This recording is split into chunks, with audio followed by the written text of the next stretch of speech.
আজ জনসাধারণকে এই অরবিন্দ রোডের সামনে থেকে ঢুকতে দেওয়া হয় না, ঢুকতে হয় ফেরিঘাটের যে রাস্তাটা সেখান থেকে। আর আজকেও কিন্তু ভক্তরা দর্শন করছেন মাকে।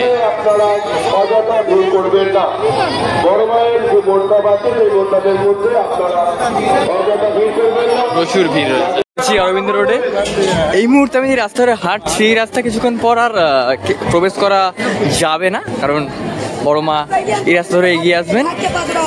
দুদিকে এরকম ব্যারিকেড মতন করা রয়েছে যাতে ভক্তরা সুস্থভাবে মায়ের দর্শন করতে পারে। তবে এই দিকের তুলনায় এই দিকটাই বেশি ভিড় রয়েছে, এই দিকটা ফাঁকা বললেই চলে, কারণ মায়ের মুখটা থাকবে এই দিকটাতে। বড়মার মন্দিরের ঠিক সামনে বড় কালী পূজা সমিতি। মাকে এখন ফুলের সাজে সাজানোর যে প্রক্রিয়াটা সেটা চলছে। মায়ের বিসর্জনের দিন মায়ের স্বর্ণ অলঙ্কার খুলে ফুলের সাজে মাকে সাজানো হয়।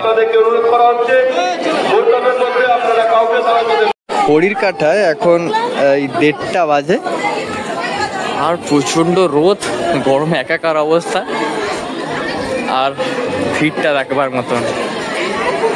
মাকে বিদায় জানানোর পালা।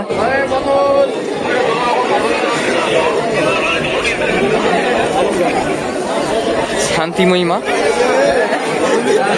বড় মার পরপরে কিন্তু এই রাস্তায় যে সকল মা রয়েছেন তাদের বিসর্জন হয়।